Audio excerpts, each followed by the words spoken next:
Hello everyone, welcome to my YouTube channel CBSE warrior. आज हम करेंगे अविकारी शब्द जो हमारे 3 रह गए हैं। कल की क्लास में हमने किया था क्रिया विशेषण, जिसमें हमने उसके प्रकार पर डिस्कस की थी और मैंने आपको बताया था क्रिया विशेषण कितने प्रकार के होते हैं, 4 प्रकार के होते हैं।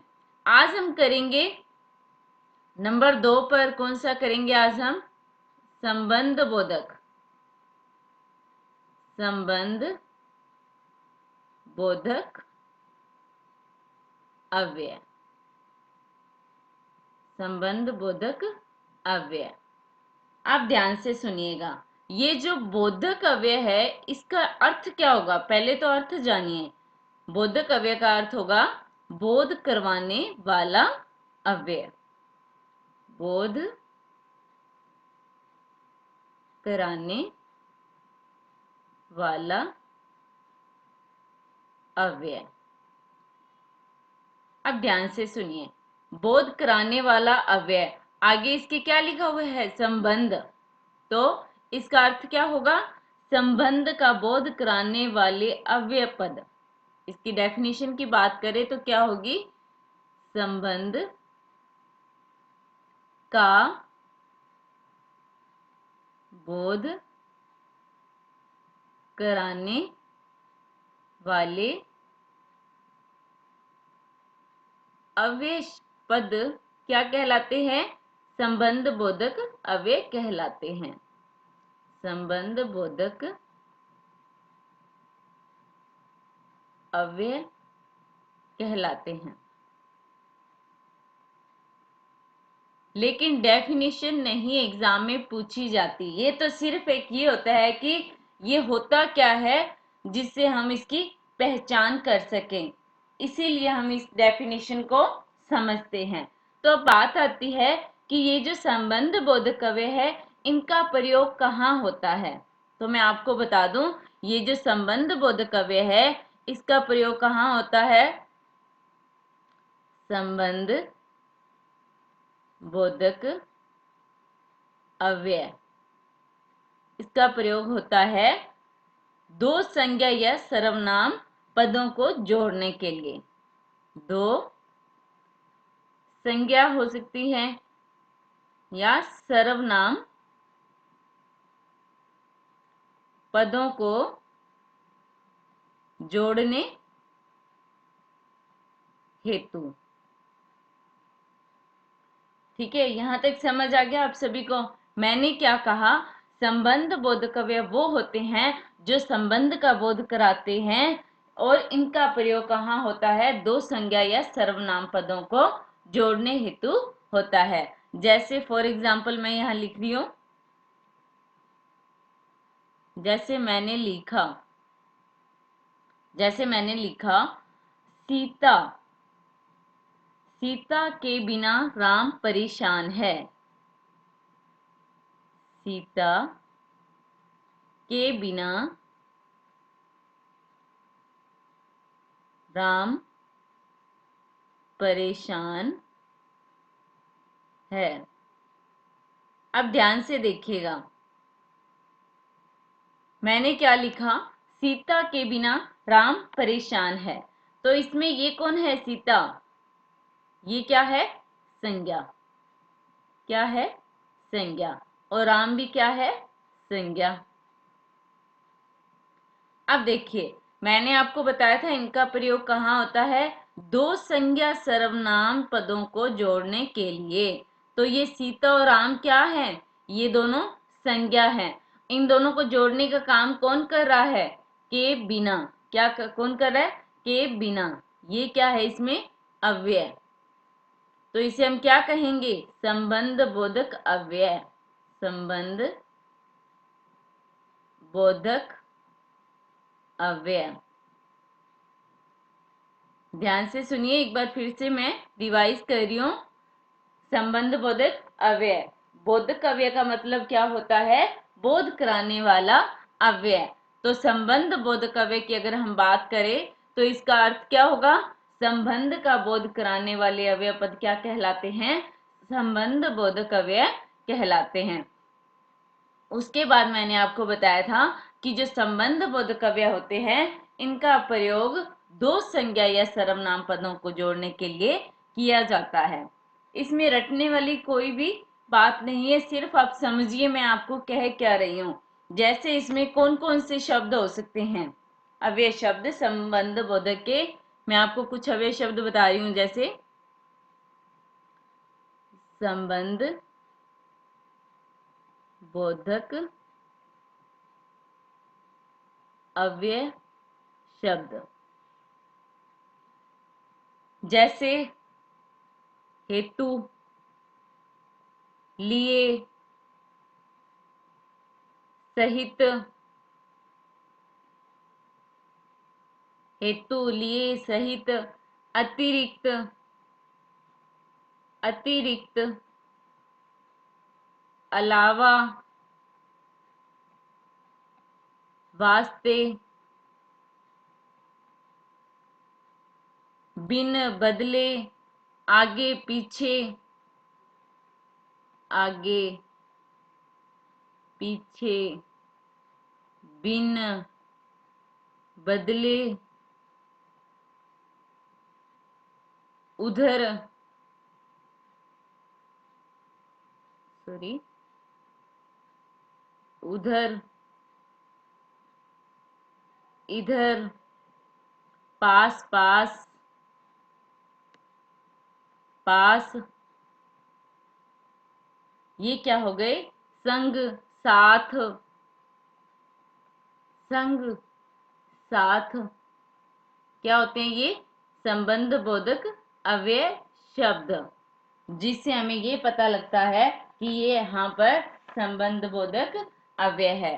अब नंबर 2 पर हम बात करते हैं, नंबर 2 पर हम बात करते हैं समुच्चय बोधक, समुच्चय बोधक अव्यय कौन से होते हैं। अब ये जो समुच्चय है इसका अर्थ क्या होता है, इसे क्या कहते हैं, इसे कहते हैं समूह। और बोधक अव्यय का बोध कराने वाला, तो इसकी क्या होगी डेफिनेशन, समूह का बोध कराने वाले अव्यय, बोध कराने वाले अव्यय, समूह का बोध कराने वाले अव्यय। आप देखिए जो शब्दों का अगर हम सार्थक समूह की बात करें तो मैंने आपको बताया था कि वर्णों के योग से क्या बनते हैं, वर्णों के योग से बने शब्द और शब्दों के योग से वाक्य। अब यहां से ये बात स्पष्ट होती है कि ये जो शब्दों का सार्थक समूह होगा, शब्दों का सार्थक समूह क्या कहलाएगा, वाक्य। सार्थक का मैंने आपको पहले ही अर्थ बताया था, जो अर्थ सहित हो, अर्थ निकले जिसका, क्या होगा वो वाक्य, वाक्य। अब बात आती है कि ये जो वाक्य होता है इसका, हमने जैसे कोई भी ये वाक्य लिखा हुआ है, ठीक है, इसका ये जो छोटा टुकड़ा होता है वाक्य का, ये क्या कहलाता है, ये उपवाक्य कहलाता है। क्या कहलाता है, ये उपवाक्य। और मैं आपको बता दूं कि एक वाक्य के अंदर कितने भी उपवाक्य हो सकते हैं, कितने भी उपवाक्य हो सकते हैं। और ये जैसे उपवाक्य हैं एक वाक्य के अंदर, ठीक है, ये मैंने उपवाक्य लिखे हुए हैं। इन उपवाक्यों को जो जोड़ने का कार्य करते हैं, इन उपवाक्यों को जो जोड़ने का कार्य करते हैं वो क्या होते हैं, वो होते हैं समुच्चय बोधक अव्यय। क्या होते हैं, समुच्चय बोधक अव्यय। यहां तक बात समझ में आ गई आपको। स्टार्टिंग से मैं एक बार फिर से रिवाइज कर रही हूं। समुच्चय बोधक अव्यय जो समूह का बोध कराते हैं, और मैंने आपको बताया कि जो शब्दों का सार्थक समूह होता है वो क्या कहलाता है, वाक्य। और वाक्य का जो भाग कहें हम, छोटा टुकड़ा कहें, वो क्या कहलाता है? वो कहलाता है उपवाक्य। क्या कहलाता है? उपवाक्य। अब आगे बात करते हैं प्रयोग या संरचना के आधार पर। अगर आपको पता हो तो वाक्य कितने प्रकार के होते हैं? प्रयोग व संरचना के आधार पर वाक्य के प्रकार। वाक्य के प्रकार कितने होते हैं? 3। कितने होते हैं? 3। कौन कौन से होते हैं? एक होता है साधारण वाक्य। साधारण वाक्य। दूसरा होता है संयुक्त वाक्य। कौन सा होता है? संयुक्त वाक्य। और तीसरा कौन सा होता है? वो होता है मिश्र वाक्य। कौन सा होता है? मिश्र वाक्य। तो देखिए ध्यान से, ये जो उपवाक्य होते हैं ये किसके योग से बनते हैं? ये बनते हैं मिश्र और संयुक्त वाक्य के योग से। क्या बनता है? उपवाक्य। और ये इससे कौन से बनते हैं? संबंध। साधारण वाक्य ही संबंध बोधन में आते हैं। अब बात आती है, ये जो समुच्चय बोधक हमने किया था, हमारा जो पॉइंट था समुच्चय बोधक अव्यय। समुच्चय बोधक अव्यय, इसके भेद होते हैं। अव्यय के भेद कितने होते हैं? 2। कितने होते हैं? 2। एक तो होता है समानाधिकरण। समानाधिकरण। समुच्चय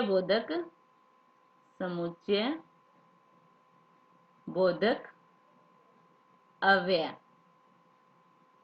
और दूसरा कौन सा होता है? व्याधिकरण। व्याधिकरण समुच्चय बोधक अव्यय। समुच्चय बोधक अव्यय के 2 भेद होते हैं। कौन से होते हैं? एक होता है समानाधिकरण समुच्चय बोधक अव्यय और दूसरा होता है व्याधिकरण। जिन्होंने इस चैनल को सब्सक्राइब नहीं किया है प्लीज सब्सक्राइब कीजिए और अपने फ्रेंड सर्कल में भी इसे शेयर कीजिए ताकि आपके साथ वो भी इसका बेनिफिट ले सकें। तो बात कर रहे थे हम समुच्चय बोधक अव्यय के भेदों की, जो मैंने आपको बताए थे। एक होता है समानाधिकरण और दूसरा होता है व्याधिकरण। इन्हें, ये जो समानाधिकरण है अव्यय, इसे संयोजक या योजक भी कहते हैं। क्या कहते हैं? संयोजक या योजक। और ये जो व्याधिकरण है इसे विभाजक भी कहते हैं। क्या कहते हैं? विभाजक। या कहते हैं मिश्र वाक्य। क्या कहते हैं? मिश्र वाक्य। और इसे क्या कहते हैं? संयुक्त वाक्य। क्या कहते हैं? संयुक्त वाक्य। यहां तक समझ आ गया? समुच्चय बोधक अव्यय के 2 भेद, समानाधिकरण समुच्चय बोधक अव्यय और व्याधिकरण समुच्चय बोधक अव्यय। समानाधिकरण को संयोजक या योजक या संयुक्त वाक्य भी कहते हैं और व्याधिकरण को विभाजक या मिश्र वाक्य भी कहते हैं। अब मैं समुच्चय बोधक अव्यय का एग्जाम्पल लिख रही हूं। जैसे मैंने लिखा, जैसे राम पढ़ता है। राम पढ़ता है लेकिन श्याम सोता है। श्याम सोता है। कितना भी बड़ा वाक्य लिख लो चाहे आप, ठीक है। अब देखिए, ये राम पढ़ता है ये भी क्या हो गया? एक उपवाक्य हो गया। और श्याम सोता है ये भी क्या हो गया? एक उपवाक्य हो गया। और मैंने आपको बताया था इन 2 उपवाक्यों को जोड़ने का जो कार्य करते हैं वो क्या कहलाते हैं? समुच्चय बोधक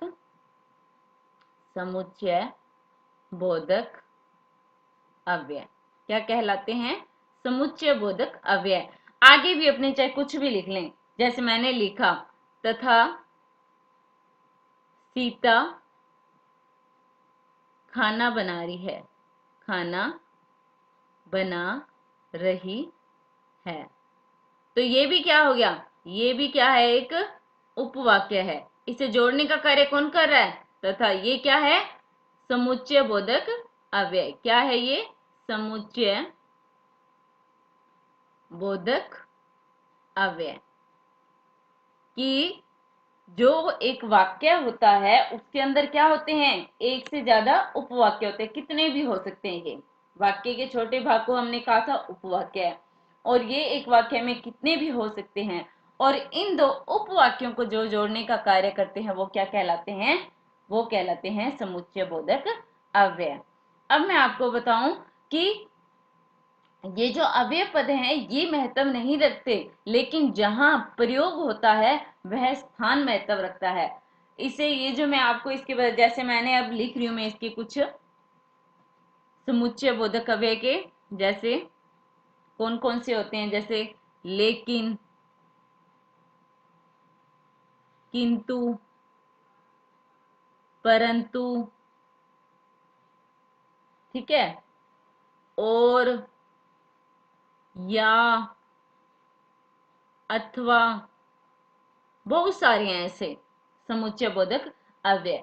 अब अगर मैं आपको एक बात बताती हूँ, ये जो समुच्चय बोधक अव्यय होते हैं ये एक वाक्य के बीच में होगा, एक वाक्य के बीच में जो है संबंध बोधक जो है ये तो होता है वाक्य के बीच में, लेकिन जो समुच्चय बोधक अव्यय होता है वो क्या होता है, दो वाक्यों के बीच में। दो वाक्यों के बीच में किसका प्रयोग होता है, वो होता है समुच्चय बोधक का। और एक वाक्य के बीच में किसका प्रयोग होता है, वो होता है संबंध बोधक का। जैसे मैंने एग्जाम्पल लिख रही हूं, जैसे मैंने लिखा राम और सीता पढ़ते हैं, राम और सीता पढ़ते हैं। अब देखिए जैसे मैंने आपको बताया था कि दो संज्ञा सर्वनाम को जोड़ने का जो कार्य करते हैं वो कौन से होते हैं, संबंध बोधक अव्यय। और अभी अभी मैंने आपको ये बताया था कि ये जो संबंध बोधक अव्यय होता है ये क्या होता है, एक वाक्य के बीच में होता है, एक वाक्य के बीच में होता है। ये है संज्ञा, ये दोनों क्या है, संज्ञा। तो ये इनको जोड़ने का कार्य कौन कर रहा है, ये।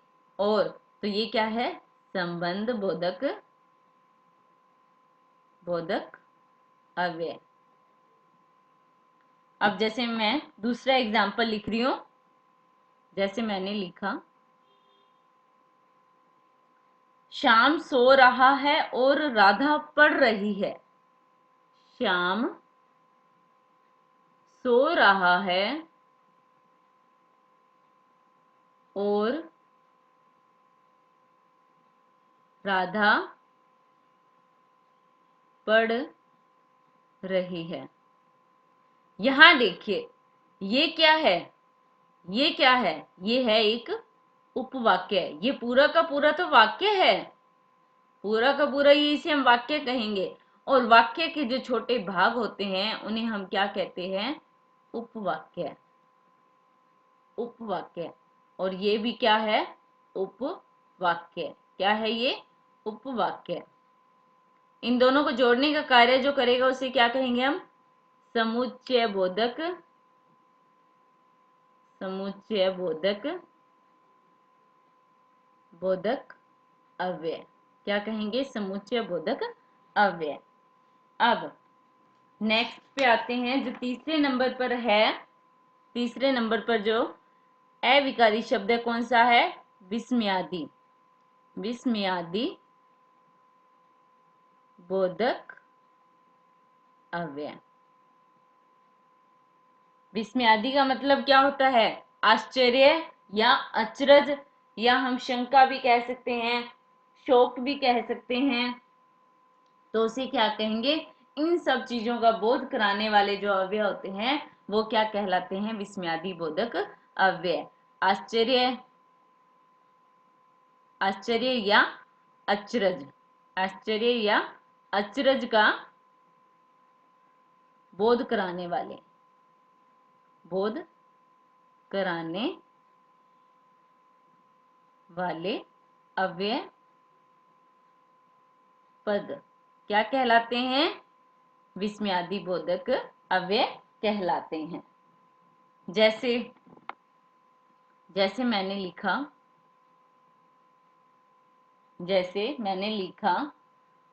जैसे हम कई बार बात करते हैं ना, बाप रे बाप इतना बड़ा सांप, जैसे बाप रे बाप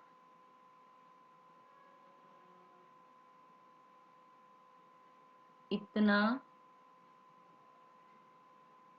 बड़ा सांप। तो ये जो है, ये क्या है इसमें?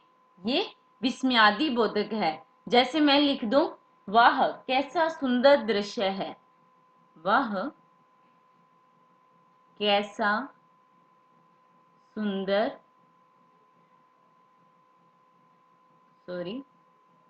दृश्य है। तो ये क्या है इसमें? ये क्या है? ये है विस्मयादि बोधक।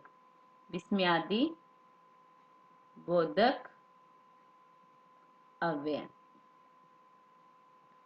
अब देखिए, ये जो विस्मयादि बोधक अव्यय होता है, ये क्या होता है? सदैव ही वाक्य के प्रारंभ में होता है। इसकी पहचान क्या होती है? कोई भी वाक्य दिया है हुआ है, तो इस जगह पे जो होगा वो क्या होगा? वो होगा विस्मयादि बोधक अव्यय। कौन सा अव्यय होगा? विस्मयादि बोधक अव्यय। और ये जो विस्मयादि बोधक अव्यय होते तो अविकारी हैं, लेकिन जो और संबंध बोधक, जो संबंध बताया वो होता है विकारी। लेकिन इन दोनों चीजों में क्या है? एक ही होती हैं, इसलिए इनका प्रयोग कहाँ होता है? एक ही जगह है, होता है। अब मैं आपको जैसे एक शॉर्ट में बताती हूँ। जैसे हम एग्जाम्पल याद नहीं रख सकते, जैसे इसमें हम क्या कह सकते हैं? अरे ये क्या हो रहा है, अजी कहाँ हो, उफ ये गर्मी। इस तरह के हम जो है वर्ड याद नहीं रख सकते। इसके लिए मैं आपको बता देती हूँ एक ट्रिक इंपॉर्टेंट। जैसे पहला हमारा कौन सा था? क्रिया विशेषण। कौन सा था? क्रिया विशेषण। ठीक है, क्रिया विशेषण अव्यय था। इसकी पहचान क्या होगी? ये क्रिया से ठीक पहले होगा। ठीक पहले। क्रिया विशेषण अव्यय कहाँ होगा? क्रिया से ठीक पहले। उसके बाद बात करते हैं संबंध बोधक की। संबंध बोधक अव्यय ये कहाँ होंगे? ये एक ही वाक्य में दो पदों के मध्य होंगे। एक ही वाक्य में दो पदों के मध्य होंगे। जैसे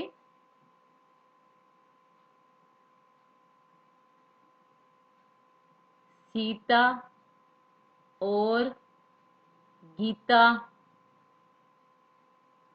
स्कूल जा रही हैं। स्कूल जा रही हैं। तो ये क्या है? संबंध बोधक अव्यय। कौन सा अव्यय है? संबंध बोधक अव्यय। अब नंबर 3 पर बात करते हैं समुच्चय बोधक की। समुच्चय बोधक अव्यय। इसकी क्या पहचान होगी? ये जो समुच्चय बोधक है, ये दो उपवाक्यों के मध्य होगा। दो उपवाक्यों के मध्य होगा, मतलब कि दो उपवाक्यों के जोड़ने के काम आएगा। अब नंबर 4 पर हमारा था विस्मयादि बोधक।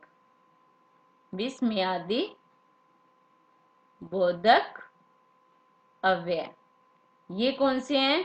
ये हमेशा वाक्य में क्या है? प्रारंभ में होंगे। आरंभ में, वाक्य के आरंभ में होंगे। ये हो गए हमारे जो हैं अव्यय, जो हम अविकारी शब्द कर रहे थे, ये हुए कंप्लीट। अब जैसे मैं क्वेश्चन लिखती हूं, जैसे मैंने क्वेश्चन लिखा यहाँ पे, क्वेश्चन है मेरा, अरे वाह, अरे वाह आप आ गए लेकिन मोहन के साथ सीता नहीं आई। आप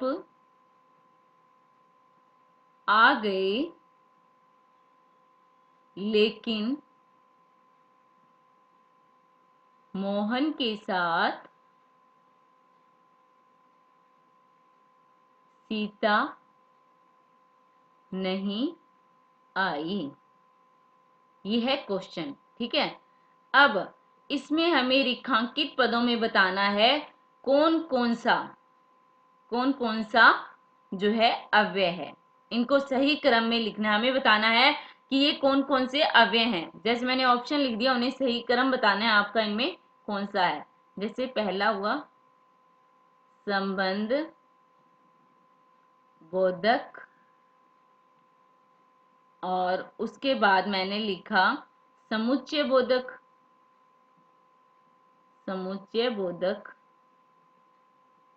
तीसरा मैंने लिखा विस्मयादि बोधक। दूसरा ऑप्शन समुच्चय बोधक,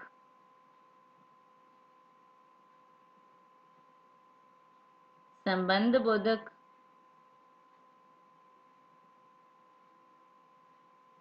और विस्मयादि बोधक।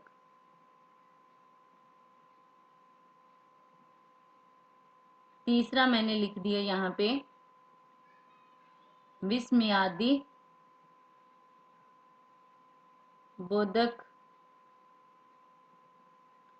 समुच्चय बोधक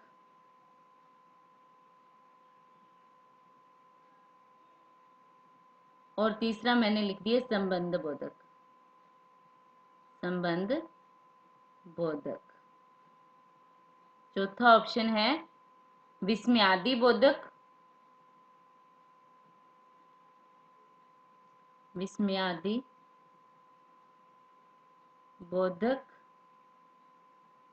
संबंध बोधक और समुच्चय बोधक।